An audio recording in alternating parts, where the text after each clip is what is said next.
Good morning all of you. आज हम लोग बायोलॉजी स्टार्ट कर रहे हैं। हमारा फर्स्ट क्वेश्चन है, if excess fertiliser is applied to be plant without water the plant will. अगर हम किसी भी प्लांट को बहुत ज़्यादा फर्टिलाइज़र दे देंगे, बहुत ज़्यादा फर्टिलाइज कर देंगे, तो वो प्लांट क्या हो जाएगा। उसे हम पानी नहीं देंगे, बिल्कुल ही पानी नहीं देंगे, सिर्फ फर्टिलाइज़र डालते रहेंगे, तो उस प्लांट में क्या आ जाएगा। ऑप्शन ए हमारा, बी, सी या डी। इसमें से सी आंसर सही है, डाइट ड्यू टू प्लाज्मोलाइसिस। उसमें वो मर जाएगा, प्लांट वो ग्रो ही नहीं कर पाएगा, क्योंकि आप सबको फर्टिलाइजर दे रहे हैं, उसको वाटर नहीं दे रहे, तो वो ग्रो कैसे कर पाएगा। तो इसमें आंसर इसका सी सही है, died due to plasmolysis. Question number second, the free living aerobic soil bacterium which fix nitrogen. Option A Azotobacter, option B Nostoc, option C Clostridium, option D Frankia. इसमें उसका ऑप्शन ए करेक्ट है, एस्टोबैक्टर। Question number third start करते हैं। विच one of the following cattle breed produce highest amount of milk. ऐसा कौन सा गाय का प्रजाति है, कौन सा कैटल ब्रीड है जो हमें दूध देती है ना, उसमें सबसे ज्यादा दूध वो कौन सा ब्रीड है जो सबसे ज्यादा दूध देती है। ब्रीड होता है ना, किसी भी दो एनिमल का वो रिप्रोडक्शन करवा के उसका कोई नया ब्रीड बनाना, नया यंग वंस बनाना। तो वैसे कौन सा है। ऑप्शन ए, बी, सी या डी। इसमें से हमारा ऑप्शन बी करेक्ट है, हॉस्टेन। हॉस्टेन जो होता है बहुत ज़्यादा अमाउंट में मिल्क प्रोड्यूस करता है। Question number 4, in the rice field which one of the following is used as bio fertiliser. जब हम राइस का फील्ड प्रोडक्शन करते हैं तब हम लोग कौन सा बायो फर्टिलाइजर यूज करते हैं। सो करेक्ट ऑप्शन है डी, एजोला। एजोला जो होता है वो हम राइस फील्ड में यूज करते हैं। Question number 5, from which plant listed below maximum amount of ethanol for biofuel is obtained. Option A wood, option B tobacco, option C maize, option D sugarcane. So correct answer is sugarcane. Question number 6, plants die when over fertilizer because the fertilizer। Plant मर जाता है जब हम उसको बहुत सा fertiliser कर देते हैं ना, क्यों, उसका कारण क्या है, क्या वजह है। इसका ऑप्शन सी करेक्ट है, cause dehydration of plant by एक्सोमोसिस।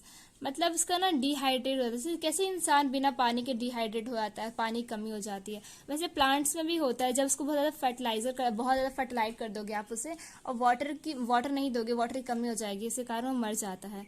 तो ऑप्शन सी से करेक्ट आंसर है। Question number 7, which one among the following group of items contain only biodegradable items। Question number 7 में बी ऑप्शन करेक्ट है, would, grass और leather. Question number 8,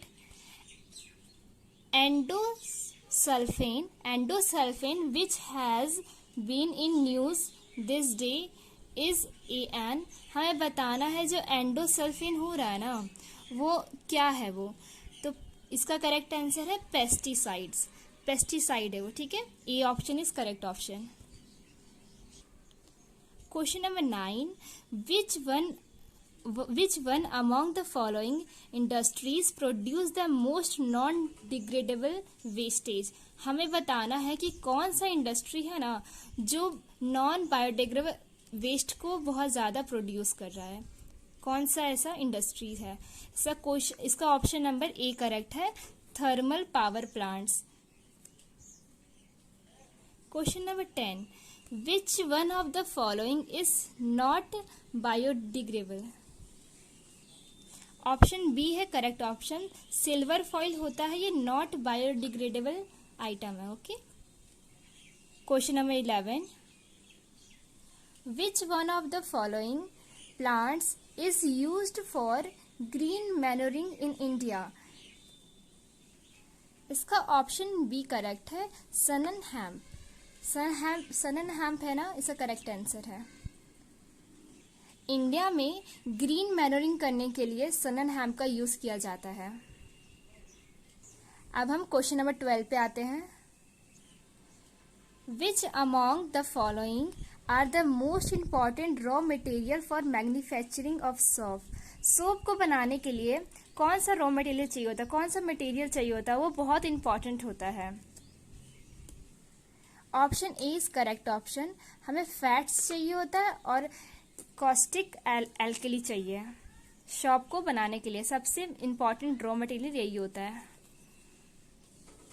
question number 13, ELISA test is prescribed by for. ELISA test जो है ना, वो कौन से disease के लिए ये टेस्ट किया जाता है। जब भी हम डॉक्टर के पास जाते हैं तो ये टेस्ट जो हमें किया जाता है किस डिजीज के लिए किया जाता है।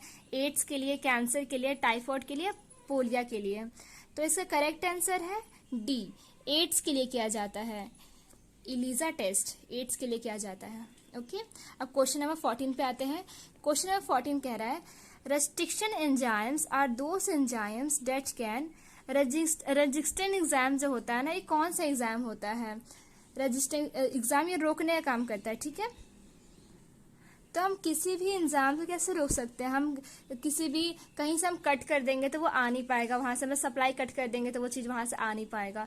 तो इसका करेक्ट आंसर है सी, कट डबल स्टैंडर्ड डीएनए। इसमें डबल स्टैंडर्ड क्यों लिखा, क्योंकि डीएनए जो होता है ना डबल स्टैंडर्ड होता है और सिंगल स्टैंडर्ड आरएनए होता है, ठीक है। वो आरएनए में सिंगल स्टैंड होता है और डीएनए में डबल स्टैंड होता है, इसलिए इसका करेक्ट आंसर डी है।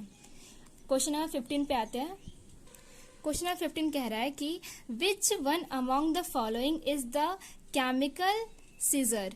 नीप्स मतलब होता है सीजर होता है, ठीक है। Is use in genetic engineering. Genetic engineering में कौन सा केमिकल सीजर यूज किया जाता है। पॉलीमरेज, लाइगेज, एंडोन्यूक्लियस या प्लाज्मिड। इसका करेक्ट आंसर है एंडोन्यूक्लियस। एंडोन्यूक्लियस को हम यूज करते हैं उसमें जेनेटिक इंजीनियरिंग में। क्वेश्चन नंबर 16 पे आते हैं। Which among the following is consider as the father of genetic engineering. कौन है जो फादर ऑफ जेनेटिक इंजीनियरिंग कहलाते हैं। इसका करेक्ट ऑप्शन है बी, पॉल बर्ग। पॉल बर्ग है ना, वो हम लोग फादर ऑफ जेनेटिक इंजीनियरिंग कहलाते हैं। तो जेनेटिक इंजीनियरिंग और जेनेटिक्स में डिफरेंस है, ठीक है। जो जेनेटिक इंजीनियरिंग है हमारे फादर कौन है, पॉल बर्ग है। Question number 17, by using which one of the following technique is DNA fingerprint done.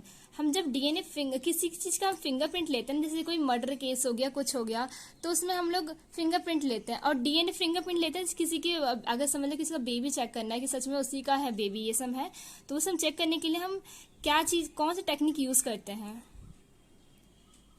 इलीजा तो हम यूज करेंगे नहीं, क्योंकि ना ये एड्स को चेक करने के लिए यूज होता है ना, इलीजा टेस्ट होता है एड्स को चेक करने के लिए।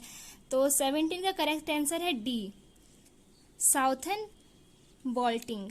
इसको हम यूज करते हैं, इस टेक्निक को हम यूज करते हैं। क्वेश्चन नंबर 18 पे आते हैं। द मेन कंसिस्टेंट ऑफ गोबर गैस और बायोगैस इज। कौन सा मतलब सबसे इंपॉर्टेंट क्या है इसमें गोबर गैस और बायोगैस को बनाने के लिए। क्वेश्चन नंबर 18 का बी सही है आंसर। मीथेन सबसे इंपॉर्टेंट होता है ना गोबर गैस को और बायोगैस को बनाने के लिए, कंसीडर करने के लिए। क्वेश्चन नंबर 19 पे आते हैं। Which among the following is the first hormone produced by genetic engineering. Genetic engineering में सबसे फर्स्ट हार्मोन क्या प्रोड्यूस किया था जेनेटिक इंजीनियरिंग को यूज करके। सो करेक्ट आंसर होगा ए, इंसुलिन को हमने बनाया था, सबसे पहले हार्मोन इंसुलिन बना था जेनेटिक इंजीनियरिंग को यूज करके, ठीक। क्वेश्चन नंबर 20 पे आते हैं। The genetically engineered golden rice is rice in which of the following. अच्छा, हमने गोल्डन राइस उगाया था, तो हमने ये क्या चीज से उगाया था, क्या मेथड था, जेनेटिक इंजीनियरिंग करके उगाया था, तो इसमें से ये कौन सा आएगा, ये हमें पूछ रहा है इसमें। तो 20 का ऑप्शन सी करेक्ट है, beta carotene and iron. Question number 21, ये तो बहुत बेसिक क्वेश्चन है कि which one of the following is responsible for converting milk to curd. जो हमारी मम्मी जमा करती है ना रात में दूध को दही मतलब बनाने के लिए, उसमें थोड़ा जोरन डाल देती है, तो उसको कौन सा मतलब क्या कौन सा बैक्टीरिया, फंगी, वायरस कौन सा होता है जो रिस्पॉन्सिबल होता है मिल्क को कर्ड में कन्वर्ट करने के लिए। इसका करेक्ट आंसर है बी, बैक्टीरिया। बैक्टीरिया को मतलब बैक्टीरिया जो होता है ना वो मिल्क को कर्ड के अंदर कन्वर्ट करता है। अब आते हैं क्वेश्चन नंबर 22 में, विच one of the following is not a constitute of biogas. तो बायोगैस को बनाने के लिए कौन सा इसमें से है जो इसको हम यूज नहीं करते, ठीक है। तो हम मीथेन को तो यूज करते हैं, कार्बन डाइऑक्साइड को भी यूज करते हैं, हाइड्रोजन को भी यूज करते हैं। तो इस हमारा जो ऑप्शन डी है ना, नाइट्रोजन डाइऑक्साइड, इसको हम यूज नहीं करते हैं बायोगैस को बनाने में। करेक्ट ऑप्शन होगा डी, नाइट्रोजन डाइऑक्साइड, मतलब nitrogen dioxide. Okay, question number 23 पे आते हैं, which of the following gases is release for rice field in most prominent qualities. जब हम राइस फील्ड करते हैं तो ये गैस रिलीज होता है, इन चारों में से एक गैस रिलीज होता है। अब हम बताना है कि कौन सा गैस रिलीज होता है। ओके, तो 23 का ना बी ऑप्शन करेक्ट है, मीथेन। मीथेन गैस रिलीज होता है, बहुत ज्यादा क्वालिटी में यूज मतलब बहुत ज्यादा क्वांटिटी में रिलीज होता है ये जब हम राइस उगाते हैं। तो क्वेश्चन नंबर 24 पे आते हैं,